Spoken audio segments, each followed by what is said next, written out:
dengan kuasa namanya. Bangkit, bangkit, serukan nama Yesus. Maju, nyatakan kuasanya. Kita buat iblis gemetar, kalahkan tipu dayanya dengan kuasa namanya. We go! Nama Yesus, menara yang kuat. Nama Yesus, kota benteng yang teguh. Nama siapa? Nama Yesus, kalahkan semua musuh. Nama Yesus di atas segalanya. Haleluya. Mari kita sama-sama katakan, bangkit, bangkit, serukan nama Yesus. Maju, nyatakan kuasanya. Kita buat iblis, kita buat iblis gemetar, kalahkan tipu dayanya dengan kuasa namanya. Semuanya yuk, nama Yesus, amin, menara yang kuat. Nama Yesus, kota benteng yang teguh. Nama Yesus, kalahkan semua musuh. Jemaat Tuhan saja, jemaat Tuhan saja, semuanya suaranya yuk. Nama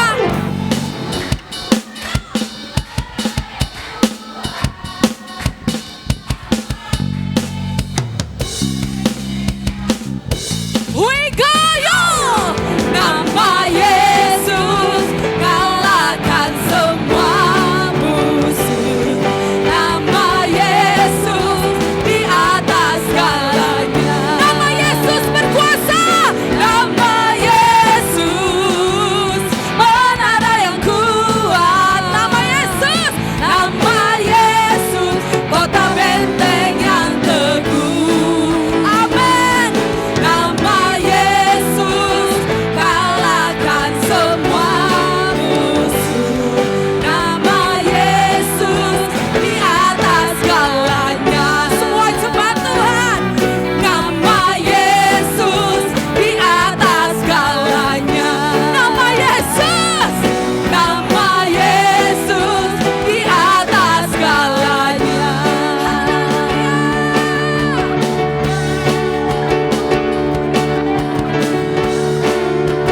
Haleluya.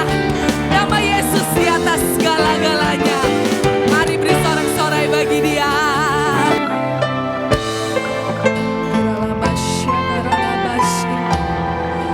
Oh Yesus, terima kasih Tuhan. Sama-sama jemaat Tuhan. Haleluya. Dalam segala keadaan, waktu berlimpah maupun kurang, tetap Yesus yang mempesona hatiku. Amin. Dia beri hidup dan kesempatan baru di setiap musim kehidupan.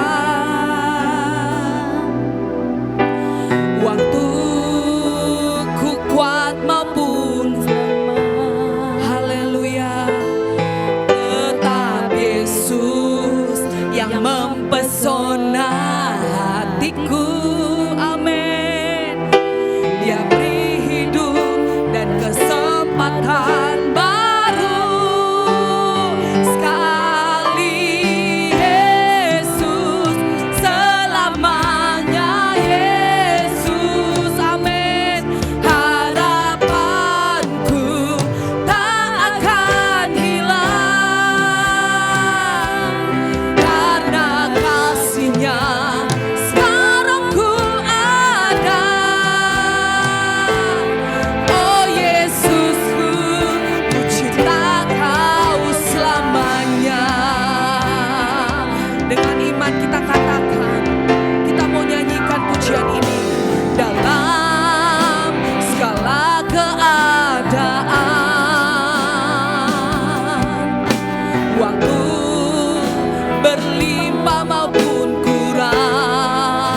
Yesus, tetap Yesus yang mempesona hatiku. Amin. Dia beri hidup dan kesempatan baru di setiap musim kehidupan, di setiap musim kehidupan. Haleluya. Waktu ku kuat maupun lemah, tetap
Shalom. Puji nama Tuhan. Baik, kita akan mendengarkan firman Tuhan. Mari kita bersatu di dalam doa. Terima kasih Tuhan, kami bersyukur kepadamu ya Bapa, untuk hari yang kau berikan bagi kami ya Tuhan. Dan berkatilah kami ya Tuhan sebentar jika kami akan mendengarkan sabda firman-Mu ya Tuhan. Berkatilah hamba-Mu, berkatilah setiap umat-Mu yang mendengarkan, supaya lewat kebenaran firman Tuhan, hidup kami boleh dibangun, hidup kami boleh bertumbuh dan berbuah di dalam kehidupan kami, dan nama Tuhan dipermuliakan. Terima kasih Tuhan, kami mengucap syukur. Dalam nama Yesus kami berdoa, haleluya, amin, haleluya.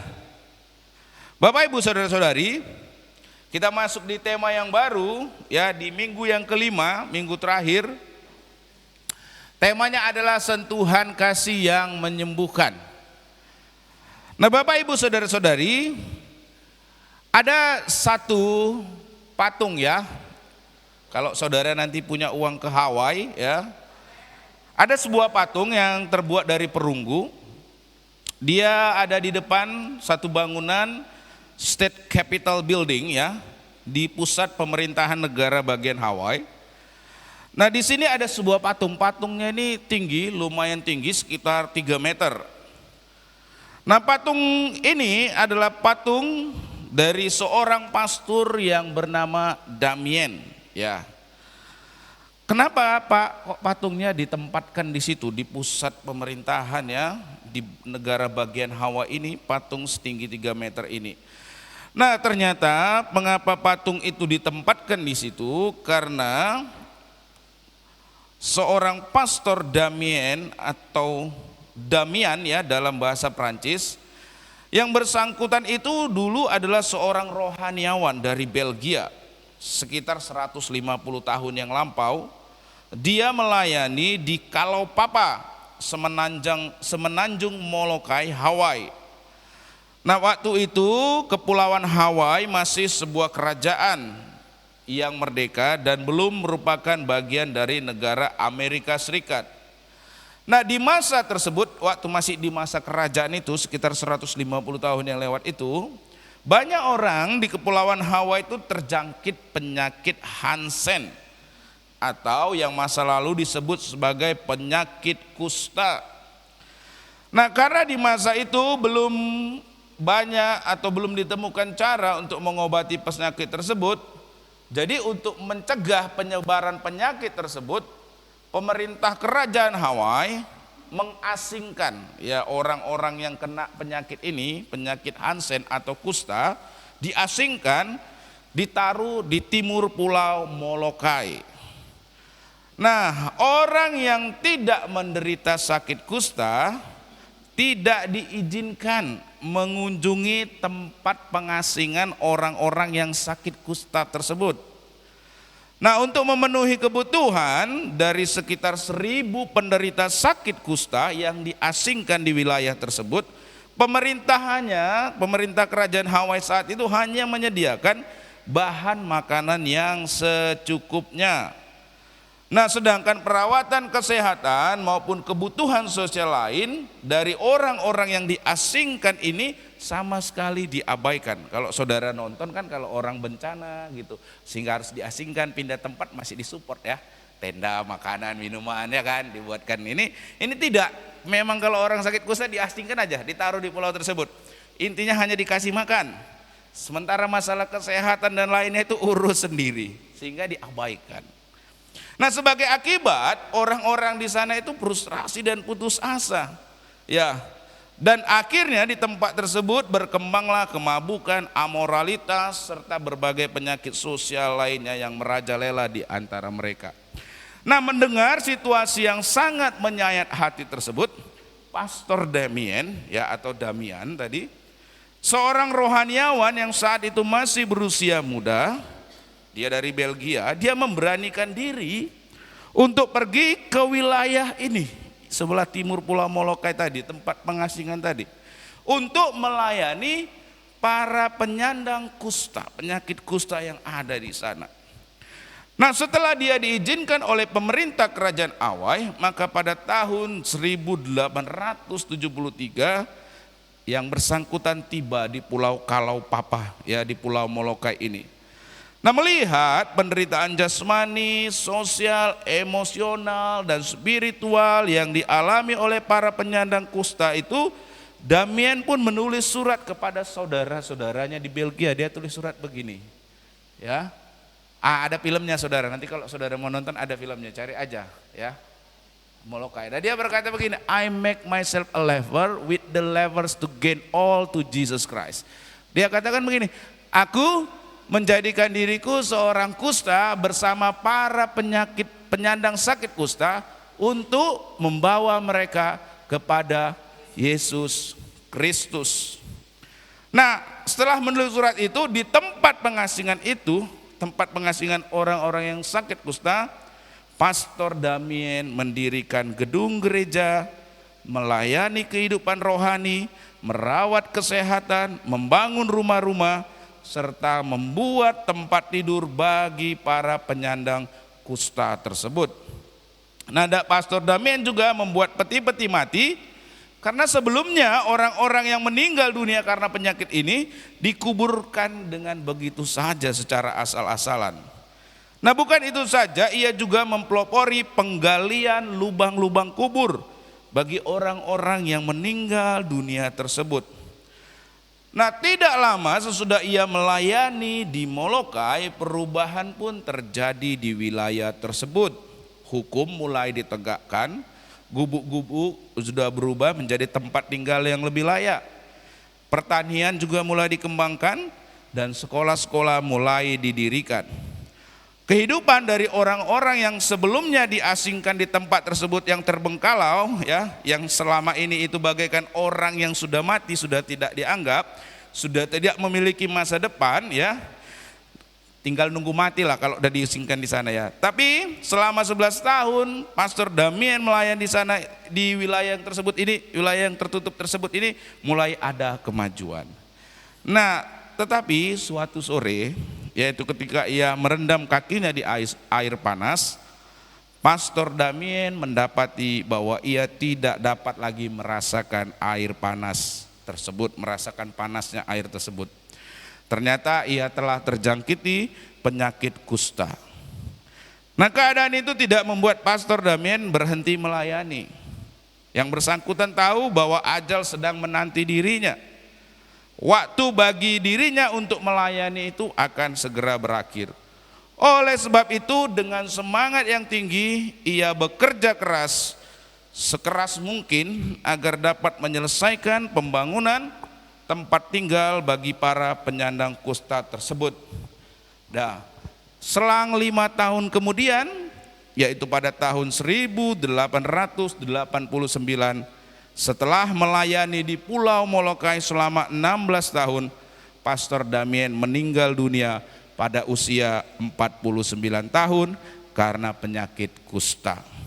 Nah, oleh karenanya ia dikenang sebagai seorang tokoh yang sangat berjasa dalam sejarah Hawaii.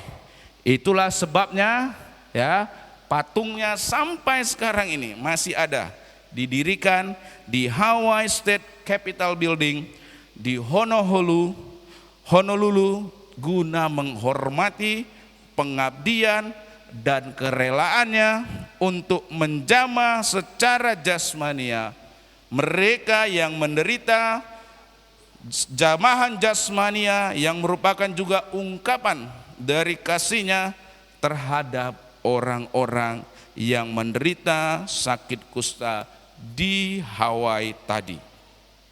Nah, Bapak Ibu saudara-saudari, tentu tidak semua jamahan secara jasmani itu merupakan wujud dalam kasih, ya.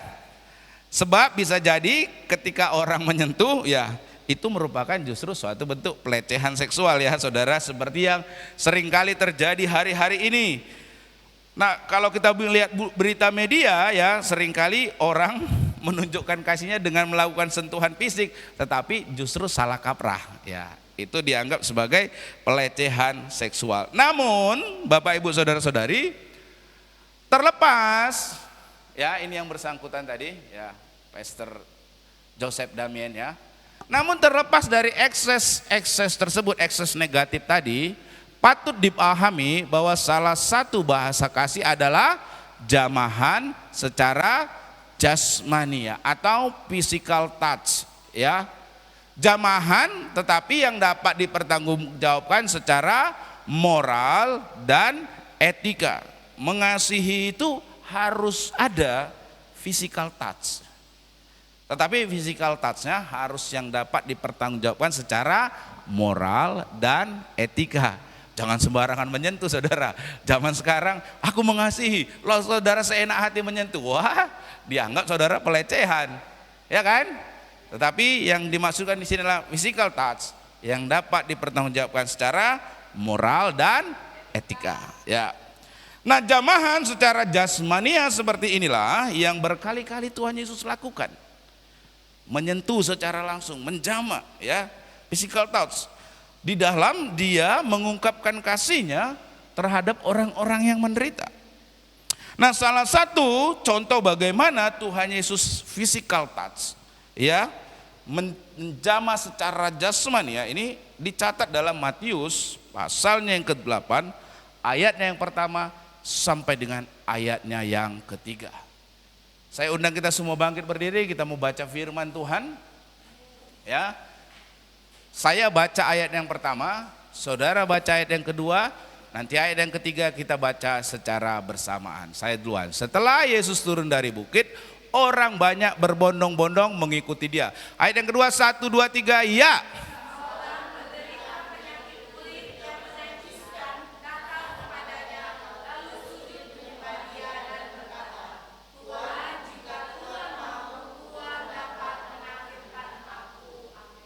Satu, dua, tiga, ayat 3. Ya, Yesus mengulurkan tangannya, menyentuh orang itu dan berkata, aku mau, jadilah tahir. Seketika itu juga tahirlah orang itu dari sakit kulitnya. Terima kasih, silakan duduk Bapak Ibu saudara-saudari.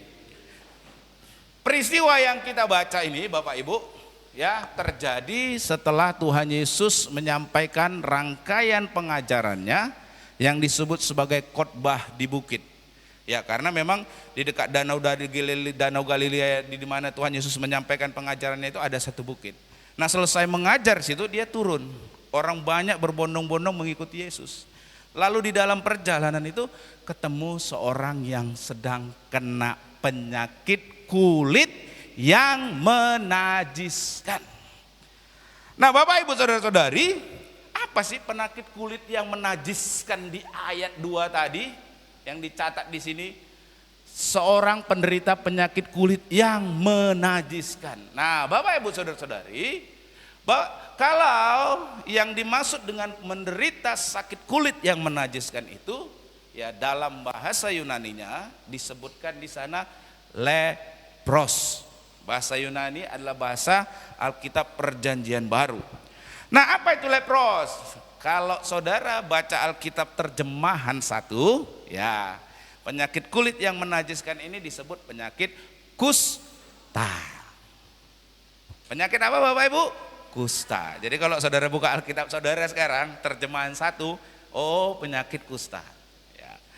Nah, di dalam terjemahan ya PB2 di sana dikatakan penyakit kulit yang menajiskan, seperti yang kita baca tadi ya, penyakit kulit yang menajiskan. Nah, ini saudara ya, di dalam terjemahan 2 ditulis penyakit kulit yang menajiskan. Kenapa?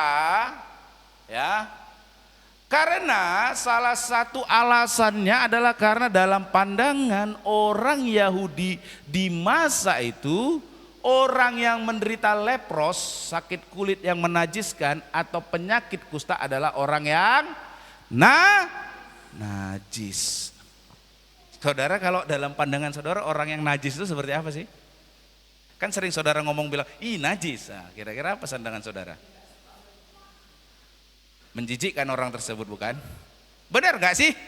Iya kan? Sehingga orang bilang, ih najis, mau dekat-dekat gitu. Kenapa? Menjijikkan. Nah, di masa itu orang yang menderita lepros itulah orang yang najis.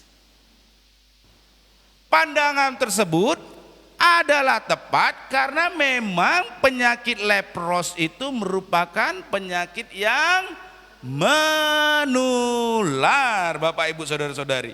Ini penyakit yang menular, Bapak Ibu Saudara-saudari. Yang kemudian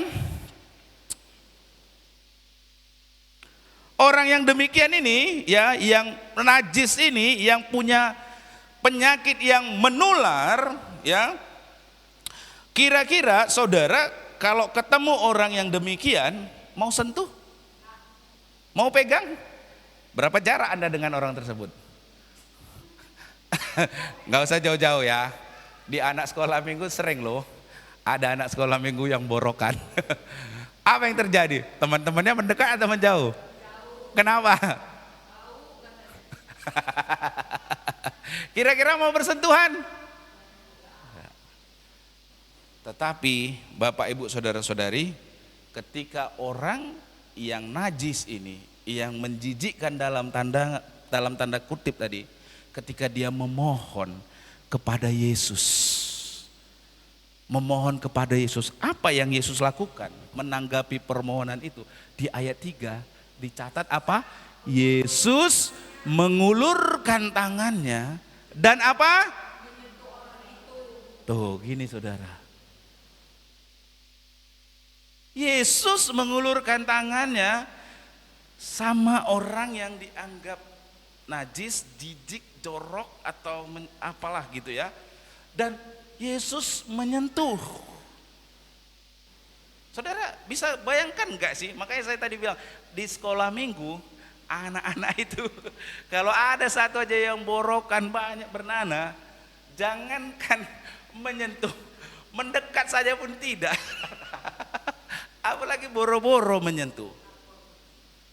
Tetapi ketika orang yang sedang penyakit kusta ini, yang penyakit yang menjijikkan, penyakit yang najis, Tuhan Yesus dikatakan mengulurkan tangannya dan pegang itu orang yang sedang sakit kusta.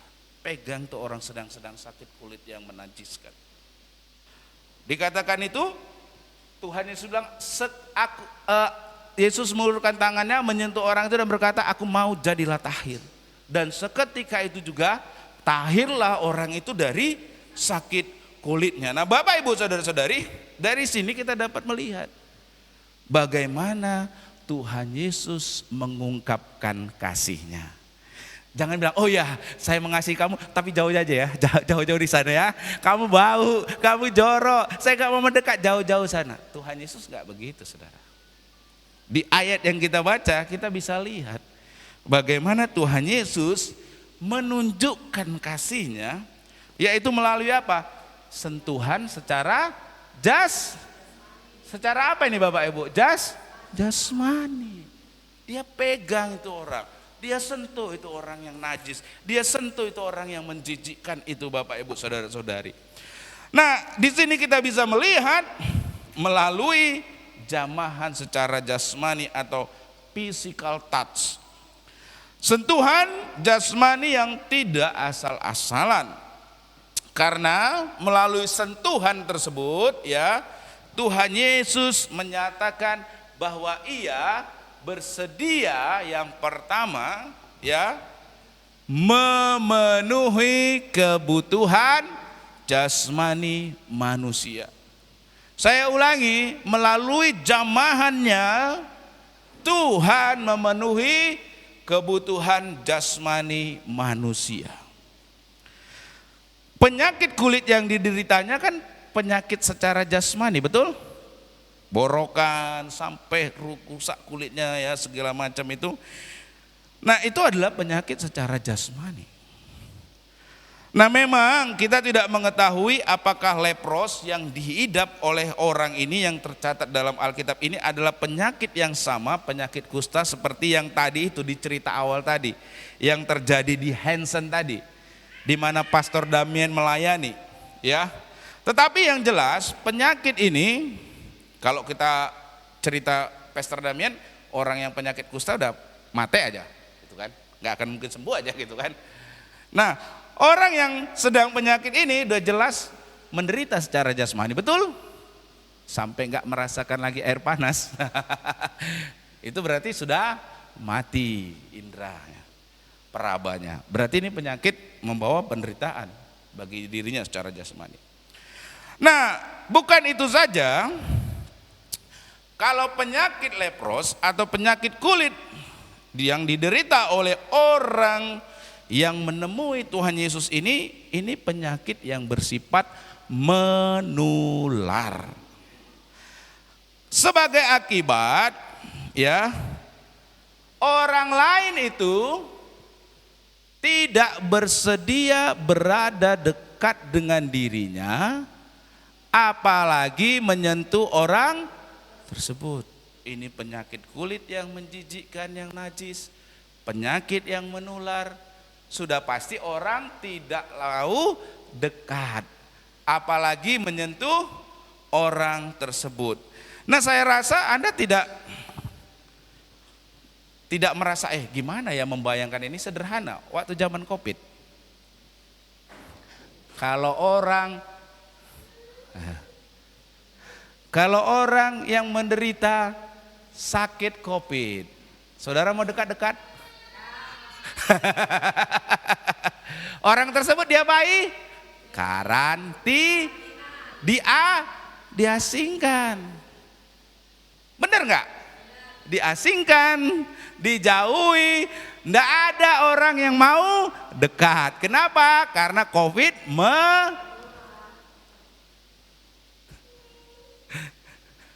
Apakah di masa Covid Anda mau jabat tangan? Kenapa? Kenapa sih Anda nggak mau berjabatan tangan? Sekarang aja Anda sudah merasakan kebebasan, Anda mau jabat tangan. Kenapa dulu masa Covid Anda nggak mau jabat tangan? Karena Anda takut ketularan Covid. Makanya jangankan bersentuhan, dekat-dekat saja, jangan, jaga jarak. Kan gitu saudara, jaga jarak. Nah, kurang lebih sama, ini penyakit yang menular. Sehingga orang tidak akan mau dekat dengan orang tersebut. Apalagi bersentuhan. Nah, Bapak Ibu Saudara-saudari, karena demikian keadaannya, tetapi Yesus justru berani menyentuh orang tersebut. Saya masih ingat dulu, kalau orang kena Covid, apa dibilang? Jangan bilang-bilang ya. Kenapa? Jangan bilang-bilang. Takut dijauhi, benar nggak sih? Sampai ada satu kasus di Siantara, ribut gara-gara itu saudara. Oh, saya kena Covid-nya dari si A ini. Kemarin dia yang bawa dari sana, bukan saya. Terus saya nggak mau dibilang kena Covid. Kenapa? Karena orang nggak mau lagi dekat-dekat dia. Nggak ada yang mau berani dekat dia, nggak ada yang mau berani bersalaman sama dia. Sebagai akibat dia hidupnya diasingkan. Kalau zaman itu sekarang kita andaikan kisah Yesus, zaman Covid itu, berani nggak Anda menyentuh orang yang kena Covid? Begitu mau salaman, siapkan apa?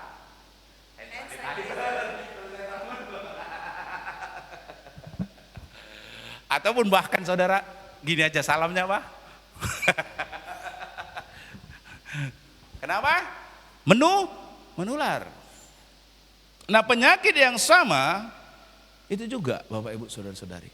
Inilah lepros ini penyakit menular. Sehingga orang tidak akan mau dekat, tidak mau bersentuhan. Tetapi terhadap orang yang demikian, Yesus menyentuh orang tersebut.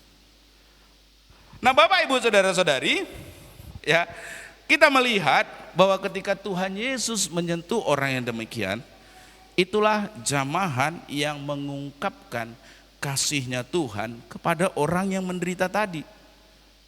Nah, di dalam kasihnya tersebut Yesus menyembuhkan orang itu dari sakit kulitnya. Nah, dengan demikian, dengan cara demikian Tuhan Yesus mengutarakan bahwa ia juga bersikap peduli terhadap kebutuhan jasmani orang yang sedang menderita sakit lepros ini, Bapak Ibu Saudara-saudari.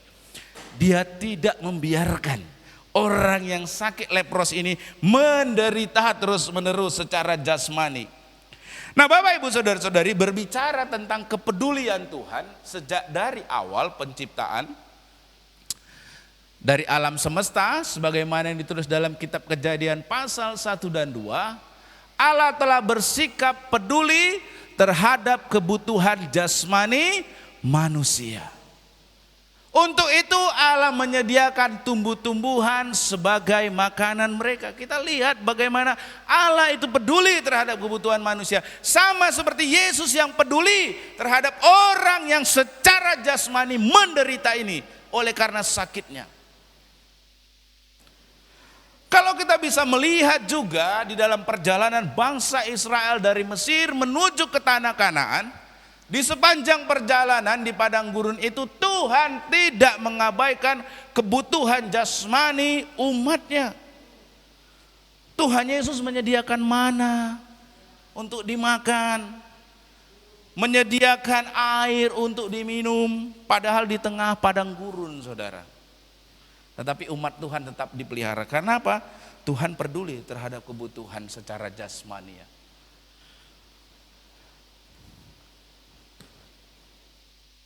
Nah, kepedulian Tuhan terhadap kebutuhan jasmani manusia juga diutarakan oleh Tuhan Yesus di dalam khotbah di bukit. Yaitu dengan berkata di dalam Matius pasal 6 bahwa Allah Bapa juga memperdulikan kehidupan burung-burung di udara dan bunga bakung di ladang. Kemudian Tuhan Yesus menegaskan bahwa bila Allah berkenan memelihara burung-burung, apalagi manusia. Burung apa yang tidak menabur dan juga tidak menuai yang Tuhan Yesus perintahkan untuk kita perhatikan di Alkitab ini, saudara. Perhatikanlah burung gagak yang tidak menabur dan tidak menuai dan tidak mempunyai gudang atau lumbung, namun demikian dia diberi makan oleh Allah.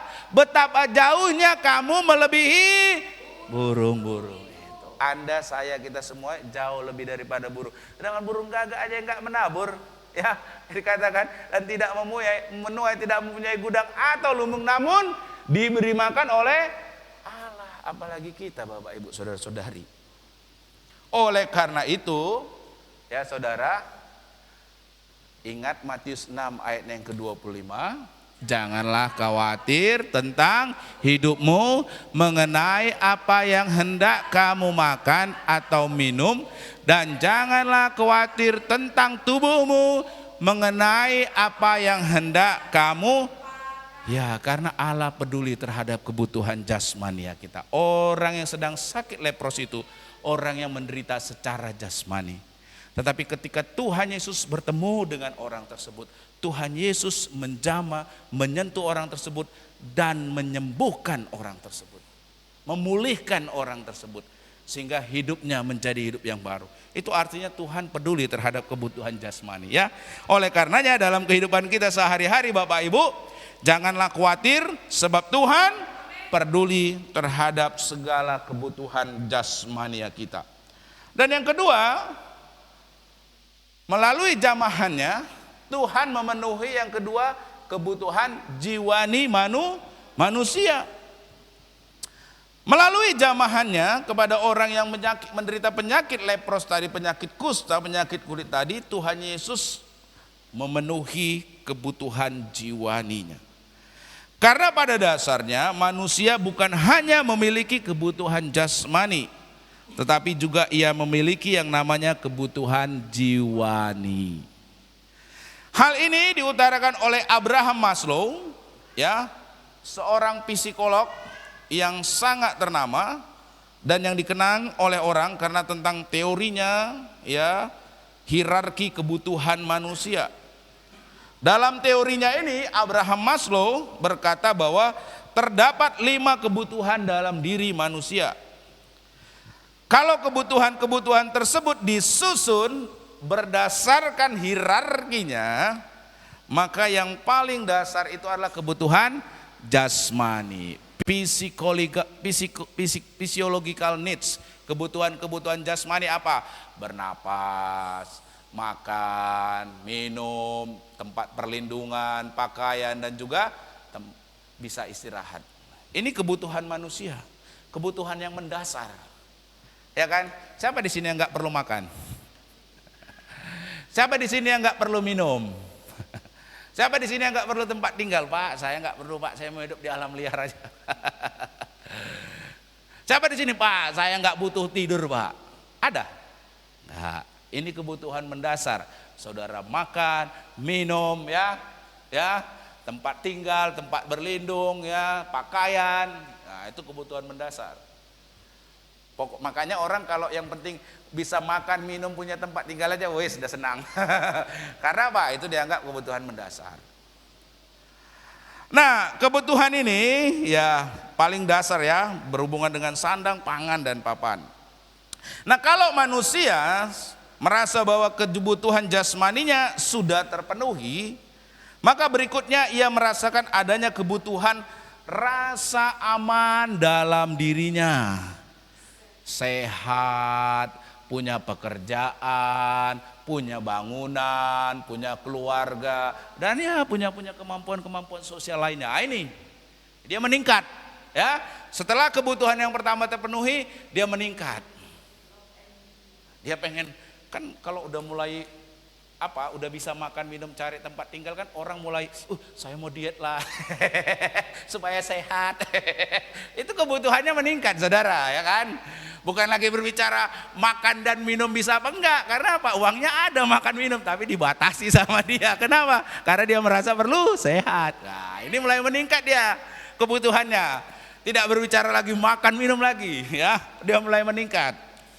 Nah, Bapak Ibu saudara-saudari, kalau sudah kebutuhan rasa aman ini telah terpenuhi, maka orang akan menyadari ada kebutuhan yang ketiga, yaitu kebutuhan untuk dikasihi dan diterima.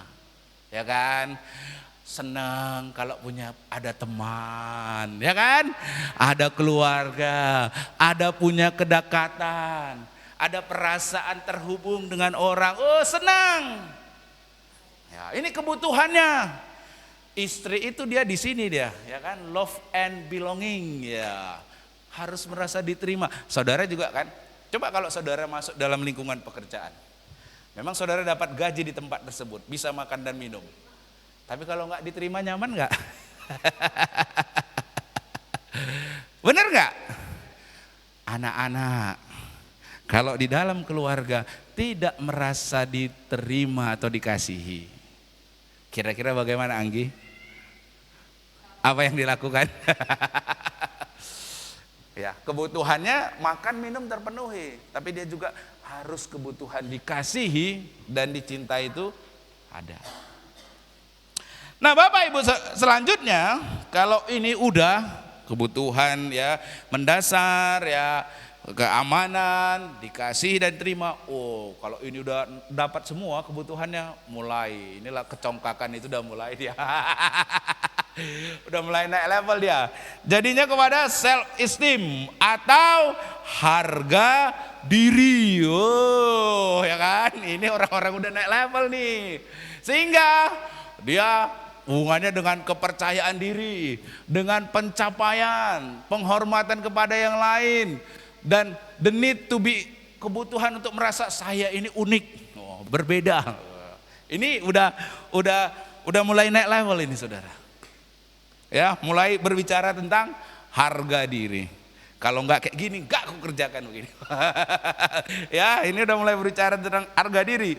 Nah, demikian seterusnya sampai orang terpenuhi kebutuhannya yang kelima, yaitu kebutuhan akan aktualisasi diri. Nah, Bapak Ibu saudara-saudari, kalau pakai teori Abraham Maslow ini, orang yang menderita sakit kusta tadi atau lepros tadi, kira-kira mereka menderita di mana levelnya? Penyakit kusta tadi, kalau diandaikan dari teori hierarki kebutuhan manusia, kira-kira dia yang mana?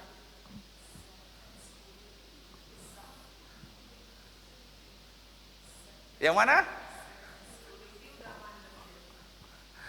Dia berada di sini, saudara. Di tiga terbawah, saudara. Dia merasa tidak aman. Kenapa nggak diterima? Dia diasingkan, tak boleh bergaul dengan banyak orang. Kenapa ini, saudara? Orang yang menderita sakit kusta, mereka bukan hanya menderita secara jasmani tetapi juga secara jiwani. Karena menurut hukum Taurat, mereka yang menyandang penyakit tersebut haruslah nggak boleh gabung-gabung gini, nggak boleh. Sama kayak orang COVID, nggak boleh gabung-gabung, di karantina. Mereka tidak boleh tinggal di dalam kota, tuh lebih parah lagi. Tetapi mereka harus di tempat-tempat yang terpencil di luar kota. Mereka harus diisolasi sehingga tidak boleh berada dekat dengan keluarga, teman-teman, atau orang-orang yang mereka. Bopo kan pernah di karantina ya, Bo ya? Gimana, Bo? Nggak boleh orang ketemu. Marbun tuh. Harus diasingkan, dikhususkan. Kenapa? Ya harus diisolasi, nggak boleh ketemu dengan keluarga, teman-teman, atau orang yang mereka kasihi. Bayangkan begitu ya, dalam keadaan yang kayak gitu. Keadaan itu ya, kalau COVID masih untung-untung, syukur-syukur bisa sembuh. Penyakit kusta, kalau orang penyakit kusta, keadaan itu akan mereka alami seumur hidup, kecuali kalau mereka mengalami masalahnya. COVID puji Tuhan masih bisa sembuh. Kusta zaman itu untuk sembuh adalah hal yang sangat langka. Sedangkan tahun 1800 saja Pastor Damien yang kena penyakit kusta, ujung-ujungnya apa? Mati. Ini udah nggak ada lagi kesembuhan. Itu tahun 1889. Apalagi zaman sebelum Yesus, zaman pada masa Yesus. Anda bayangkan nggak pengobatannya seperti apa, terbatasnya. Jadi orang kalau udah kena penyakit ini, udah nggak ada harapan. Karena pasti akan mati. Sampai mati diasingkan, sampai mati nggak boleh bertemu keluarga, sampai mati nggak boleh bertemu dengan orang-orang terdekat. Saudara coba bayangkan, saudara, ya, saudara mampu nggak menjalani kehidupan yang seperti itu? Saya tanya, mampu nggak menjalani? Ya, Pak Andreas nggak bertemu dengan Bu Dea, nggak boleh bertemu dengan anaknya, nggak boleh ada di gereja ini, hanya ada bisa di sana di kampung sana terpencil sana seorang diri. Mampu nggak menjalani hidup? Sanggup, Pak? Mungkin begitu dia tahu saya kena sakit kusta, menghadapi nanti, udahlah bunuh diri aja. mungkin saja kan. Banyak orang tidak tahan karena membayangkan itu. Karena ini keadaan yang luar biasa. Singkat kata, kalau orang udah kena penyakit kusta, mereka adalah orang-orang yang bagaikan sudah mati semasa mereka masih hidup, tapi sudah matilah ini. Udah nggak ada harapan. Udahlah diasingkan, penyakitnya nggak bisa sembuh, akan terus sampai seumur hidup, nggak boleh bertemu keluarga, nggak boleh dekat dengan orang lain, berada di tempat yang terpencil. Waduh, saya membayangkan itu kehidupan yang luar biasa. Anda kalau nggak pegang handphone aja sudah merasa terpencil, saudara. Benar nggak? Anda baru dibatasi di dalam kamar yang masih ada makanan minuman, Anda merasa masih terpencil. Tapi kalau coba Anda bayangkan ini jauh lebih mengerikan situasinya. Penjara masih enak, saudara. Walaupun masuk kurungan, masih ada kawan-kawannya kan. Ini enggak, aduh, saudara. Tinggal menunggu kematian aja nih, saudara. Nah, kembali ya, orang yang demikian ini udah matilah dianggap walaupun masih hidup. Nah, yang kemudian, menurut hukum Taurat, supaya orang itu dapat dikenali dan dijauhi oleh orang lain, maka si penyandang sakit lepros atau kusta tadi harus mengenakan pakaian yang compang-camping, nggak boleh pakaiannya bagus, saudara. Dan ketika berpapasan dengan orang lain, dia harus memberi peringatan dengan berkata apa? najis, najis, najis. Langsung menjauh saya. Berarti ini orang kena sakit kusta. Kan gitu orang. Anda bayangkan coba derita sosialnya itu saudara. Baru dibilang bau saja, saudara dia sakit hati. Benar nggak sih?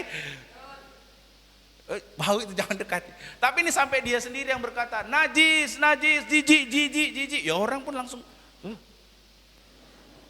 Ini penderitaan yang luar biasa ini saudara. Nah, bukankah keadaan ini mengakibatkan orang tadi juga menderita dalam hal-hal gadiri? Coba bayangkan, bukan hanya dia menderita secara jasmani saja, orang yang mengidap sakit lepros ini juga menderita yang namanya kesepian. Ia tidak boleh berada dekat orang-orang yang ia kasihi, hidup terasing dan menderita dalam hal citra diri. Terhadap orang yang seperti itu, tapi Tuhan Yesus terhadap orang yang dijauhi, diasingkan yang seperti ini, Tuhan Yesus justru mengungkapkan penerimaan dan kasih-Nya dengan bersedia mengulurkan tangannya dan menyentuh orang ini. Anda bisa bayangkan latar belakangnya ini dan Anda bisa lihat betapa besarnya kasih Yesus. Betapa besarnya kasih Yesus. Dia mau menerima, dia mau menyentuh orang tersebut. Padahal sebenarnya kalau Tuhan Yesus mau menyembuhkan orang tadi, bisa enggak dari jarak jauh saja, dari jarak 10 meter? Bisa enggak Tuhan Yesus sembuhkan, enggak usah pun bersentuhan dengan orang tersebut, cukup dengan kata-kata? Bisa enggak orang itu sembuh, orang yang sakit kusta ini sembuh? Bisa. Kalau kita belajar firman Tuhan, bahkan ada satu yang bilang, Tuhan aku tidak layak menerimamu. Cukup ucapkan satu patah kata saja, itu perwiraan aku pasti sembuh. Ya memang sembuh kan? Ada banyak sekali Tuhan Yesus cukup dengan kata-kata sembuh. Pertanyaannya, kenapa Tuhan Yesus kok sampai repot-repot mau mengulurkan tangannya menyentuh orang tersebut? Kenapa nggak cukup dengan kata-kata sembuh? Sedangkan angin topan yang luar biasa dahsyat reda. Sama setan yang sedang merasuki, Tuhan Yesus bilang, keluar, pergilah. Tapi kenapa kok sama orang yang dijauhi, diasingkan, tidak dianggap, tidak boleh didekati, tapi Tuhan Yesus kok repot-repot mau sampai datang, menjamah dan menyentuh? Ini menunjukkan, nah Bapak Ibu Saudara-saudari, ini menunjukkan bagaimana penerimaan Tuhan Yesus dan menunjukkan bahwa Tuhan Yesus juga memenuhi kebutuhan jasmania orang yang sedang menderita penyakit kusta ini. Inilah luar biasanya Tuhan Yesus. Inilah luar biasanya. Kalau Tuhan Yesus mau cukup dengan kata-kata sembuh. Tuhan Yesus tidak perlu repot-repot sampai menyentuh. Tetapi orang ini bukan hanya menderita secara jasmani, tapi orang yang sedang penyakit kusta ini juga menderita secara jiwani. Karena ia tidak diterima, ia diasingkan, tidak ada orang yang mau dekat dengan dia. Tidak ada orang yang mau menerima dia. Tidak ada orang yang mau bersentuhan dengan dia. Tetapi Yesus mau menyentuh orang tersebut. Anda perhatikan, ini luar biasanya Yesus. Ini kalau kita melihat ini, inilah luar biasanya Tuhan. Tuhan sanggup melakukan mujizatnya, tetapi ia juga berbelas kasih, dan di dalam kasihnya itu ia memenuhi, bukan hanya secara jasmani, tetapi secara jiwani. Dengan cara yang demikian, Tuhan mengutarakan kasih penerimaannya terhadap orang tersebut. Dari situ kita dapat menyimpulkan bahwasanya Yesus bersedia memenuhi kebutuhan jiwani dari orang-orang yang berharap kepadanya. Ini sebagai contoh saja. Kalau orang lagi mau pemilihan wali kota, dia janji-janji yang manis, pilihlah saya.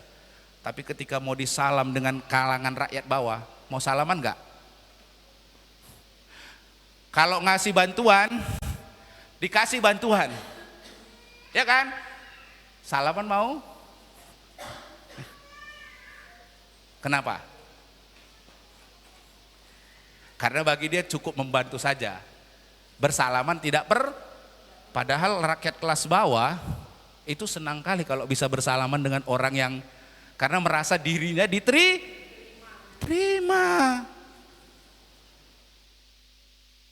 Kalau masyarakat kelas bawah itu senang kali kalau bisa mau disalam karena merasa diterima.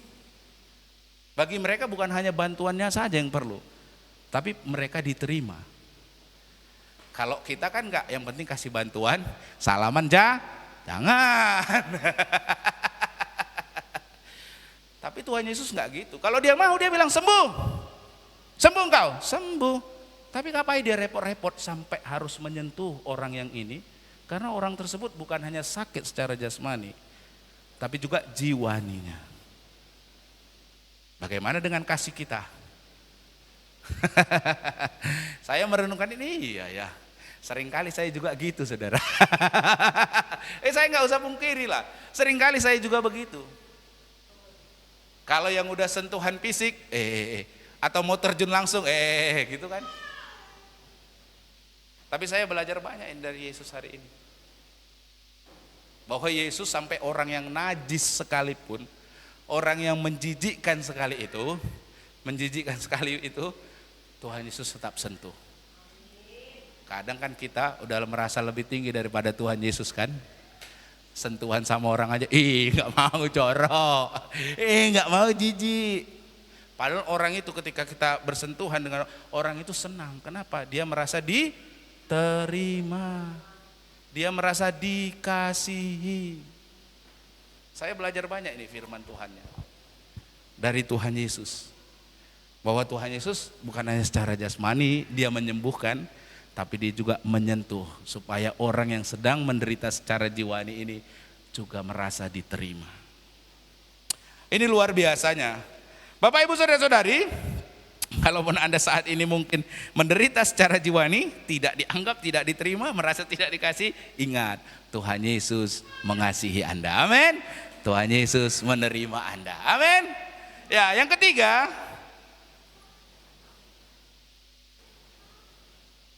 melalui jamahannya Tuhan memenuhi yang ketiga, kebutuhan rohani manusia.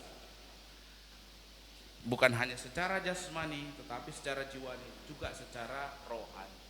Pada dasarnya manusia adalah makhluk yang bukan hanya memiliki kebutuhan jasmani dan jiwani belaka. Manusia juga memiliki kebutuhan rohani. Bapak Ibu Saudara-saudari, ketiganya ini penting.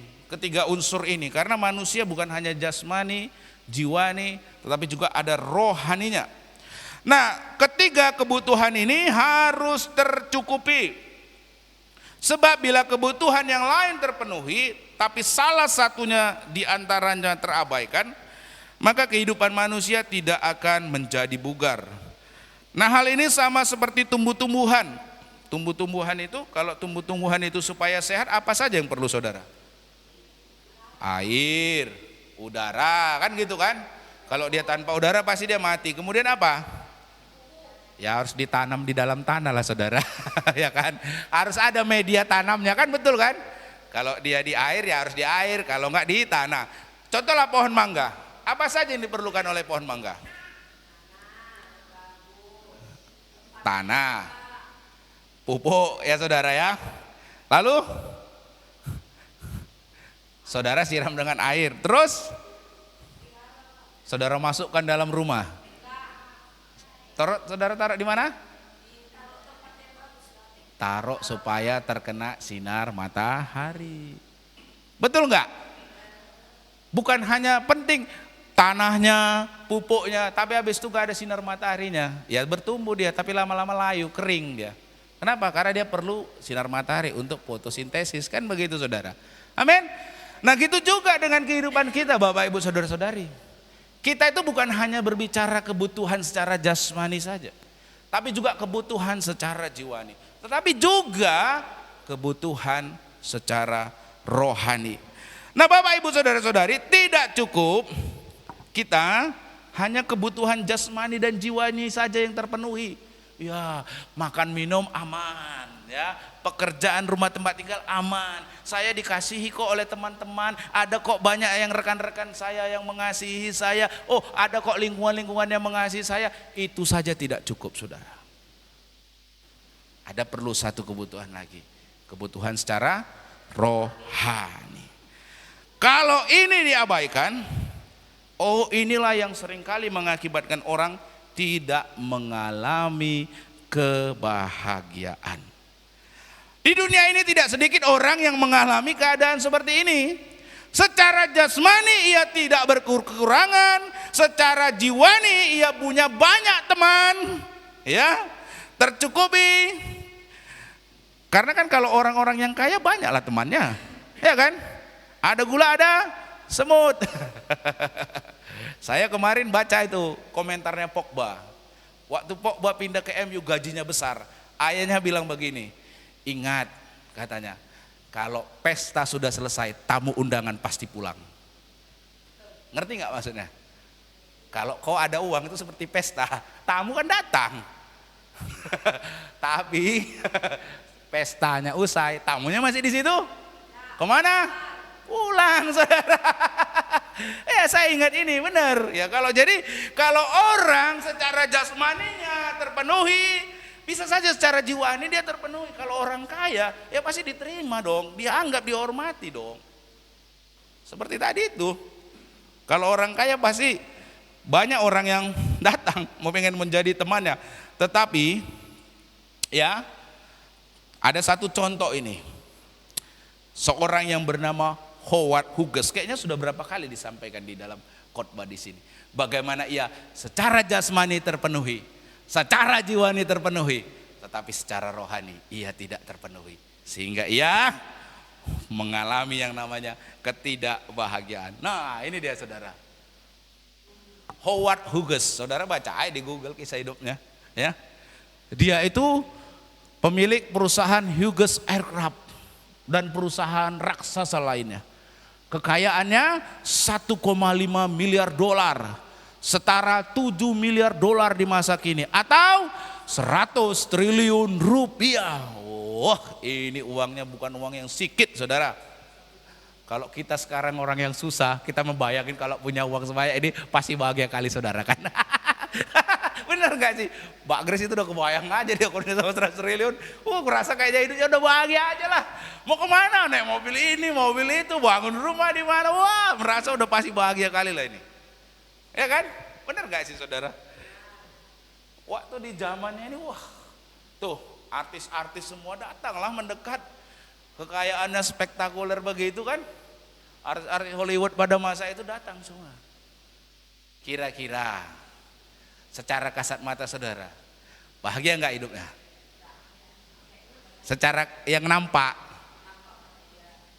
Oh, kalau kita ya, nggak usah lah Jo. Saya itu kadang-kadang merenungkan aja ya. Aduh, kalau punya uang ya, punya uang katakanlah 1 miliar aja, oh dibangunin gerejanya kayak gini, dibuat kayak gini, kayaknya udah bahagia banget, ya kan? Kalau ada uang, nggak usah lah 1 miliar, ratusan juta aja, oh tak bangun di rumah saya itu kolam koi gitu untuk bisa dilihat-lihat. Saya udah kebayang bahagia kali saya lihat ikan koi setiap hari. Nah itu Saudara. Tapi ternyata ini orang kekayaannya 100 triliun Saudara. Kebayang nggak kebahagiaannya seperti apa? Nah tetapi Saudara tahu ya di masa tuanya tuh, orang yang demikian kaya nih, orang kaya pasti banyak dong yang dekat, ya kan? Tetapi di masa tuanya ia mengurung dirinya dalam kamarnya. Kenapa? Karena fobia terhadap kuman. Sehingga ia tidak bersedia untuk bertemu dengan orang lain. Padahal kita ya orang-orang yang di Loksam banyak kuman sana, tapi gas terus, hajar sudi. Kenapa? Percaya ada Tuhan yang menjaga, kan begitu. Itu karena kehidupan secara rohani. Kalau orang Batak bilang, alangi masude, vitamin doi katanya. Makanlah semuanya, vitaminnya itu. Kenapa? Ada keyakinan, kepercayaan. secara rohani bahwa ketika berdoa dalam nama Yesus makanan itu menjadi tapi ini orang ketakutan. Sehingga walaupun secara jasmani terpenuhi, secara jiwani terpenuhi, tetapi secara keyakinan di dalam, masa sama kumananya takut saudara. Ini Anda bayangkan ini, dari masa mudanya ganteng kayak gini, di masa tuanya seperti ini. Ini berarti bahwa kebutuhan kita tidak hanya secara jasmani, tidak hanya secara jiwani, tetapi juga secara rohani. Makanya saya suka itu filosofi orang Batak. Alangi Masudi, vitamin doi katanya kan. Kalau dulu almarhum Pak Yerim bilang apa? Darah Yesus lebih tinggi. Wah, jangan takut sama darah tinggi. Darah Yesus lebih tinggi. Katanya gitu. Tapi jangan saudara langsung barbar juga saudara ya. Tetap perlu jaga kesehatan. Jangan darah tinggi nggak takut darah Yesus lebih tinggi. Jangan juga ya saudara ya. Tapi itu merupakan ungkapan satu keyakinan. Nah, Bapak Ibu saudara-saudari, dalam hal ini, dalam orang penyakit kusta tadi ya, orang ini kan dikatakan di sana di ayat 2, seorang penderita penyakit kulit yang menajiskan datang kepadanya lalu sujud menyembah dia dan berkata, Tuhan, jika Tuhan mau, Tuhan dapat menahirkan aku.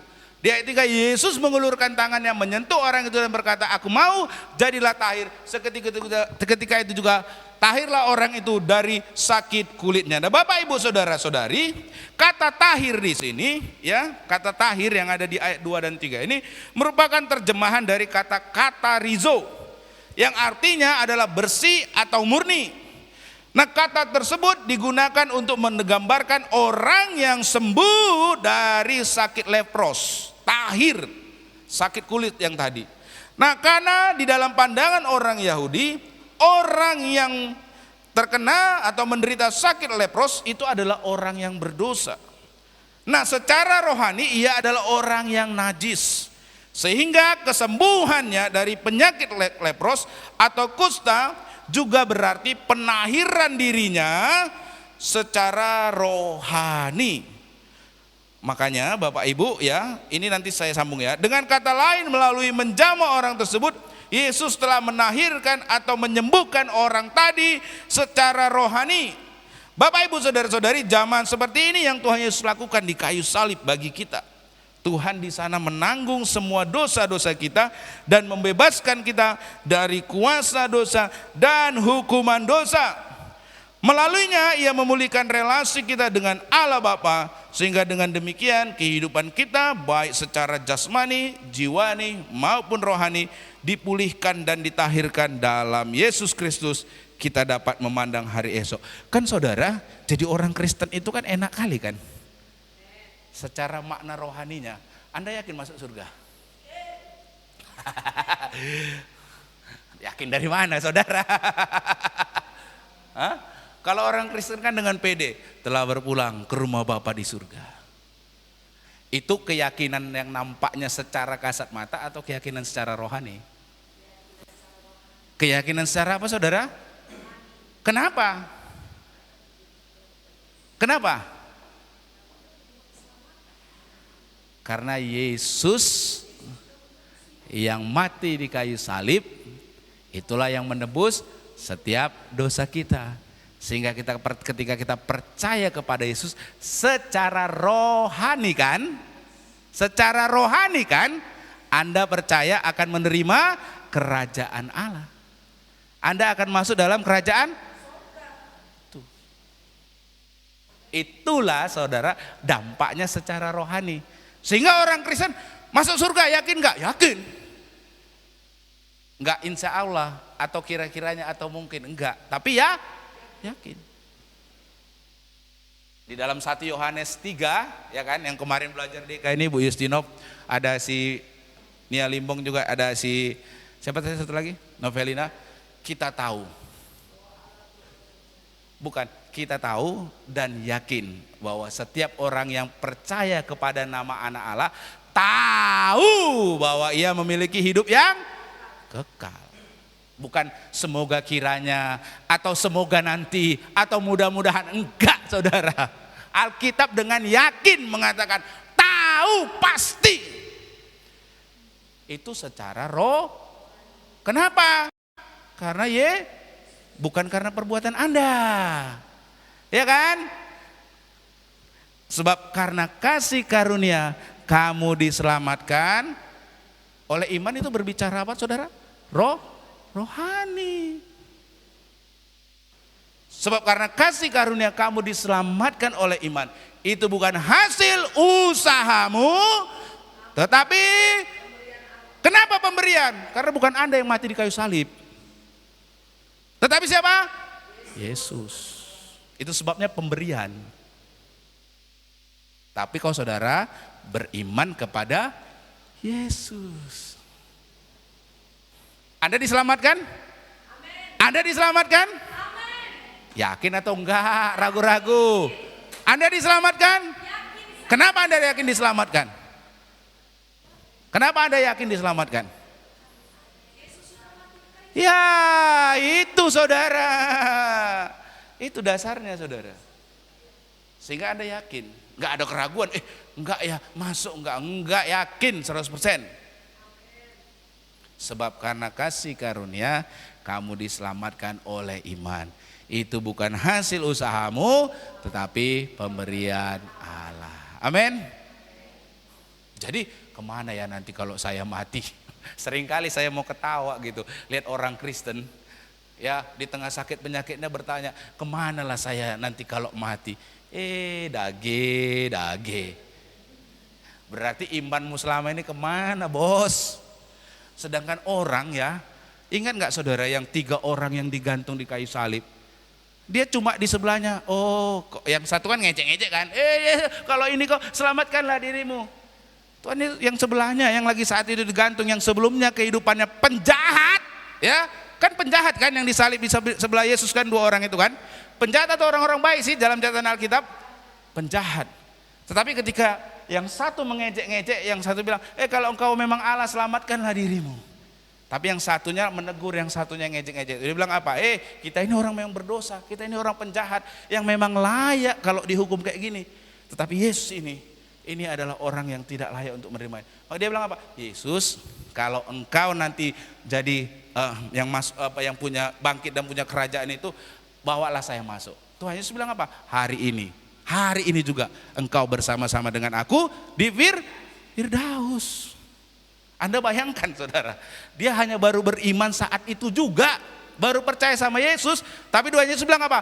Hari ini juga engkau bersama dengan aku di Firdaus. Amin.